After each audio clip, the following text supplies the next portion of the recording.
ကျွန်တော်ဒီနေ့1 minute ရှာမှာ trade လေးတစ်ခုလုပ်မိခဲ့ပါတယ်နော် go ရှာပါတော့မနေ့9နာရီမထိုးခင်နီးလောက်ပေါ့လေကျွန်တော်ကမနေ့ကနည်းနည်း meditation လုပ်ပါတယ်တော့ meditation လုပ်ပြီးတော့ပြီးမှဟိုကိုကျွန်တော်တို့ chart ကိုဖွင့်ကြည့်လိုက်တော့ price ကတလို့ဘေးတိုင်းသွားနေတာတွေ့တယ်နော်ဒါကတော့5 minute order block ပါနော်5 minute order block ကတက်လာတာနော်အဲ့ဒီ order block ကတက်လာတဲ့အချိန်မှာကျွန်တော်က meditation လုပ်နေတယ်ဆိုတော့အဲ့ဒီအချိန်မှာကျွန်တော် trade လုပ်ဖို့အခွင့်အလမ်းမရလိုက်ဘူးပေါ့နော်ကျွန်တော်ဖွင့်တဲ့အခါ9နာရီနီးပါးလောက်ရှိနေပြီအဲ့တော့ go ကဘေးတိုင်းသွားနေပါဘေးတိုင်းသွားနေရင်းနဲ့ဘာဖြစ်လာလဲဆိုတော့စိတ်ဝင်စားဖို့ကောင်းတယ် price session လေးတစ်ခုဖြစ်လာပါနော် price ကအောက်ကိုဆင်းလာနော် fair value ကနဲ့ဆင်းလာပြီးတော့ဒီမှာရှိတဲ့ဒီ rectangle မှာရှိတဲ့ liquidity တွေကို swap လုပ်တယ်သူက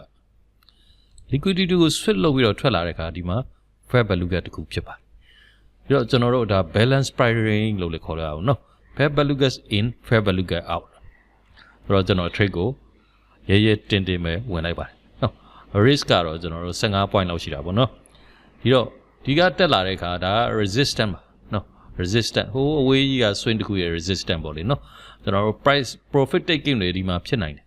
ဆိုတော့ကျွန်တော် profit ကိုလည်း15 point လောက်ပြီးတော့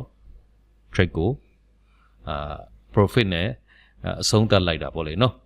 risk to reward ကတော့1ပဲရတာပေါ့နော်ဘာလို့ဆိုတော့ဒါ1 minute ရှာမှာ trade လုပ်တာပါနော်တိတ်အများကြီးမျောလင်းပြီးတော့စောင့်နေတယ်ကျွန်တော်တို့စိတ်တွေထွေပြားသွားနိုင်တယ်နော်မနေ့မှာအဲ့လောက်15 point လောက်ရလဲမစိုးဘူးပေါ့ဗျာနော်ဒါလေးမှတ်ထားပေးပါနော်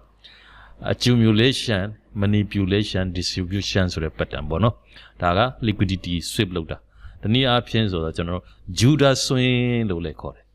နော် master pattern လို့လည်းခေါ်ပါတယ်နော်မိတ်ဆွေတို့အတွက်အကျိုးရှိမယ်လို့မျှော်လင့်ပါတယ်ကျေးဇူးပါ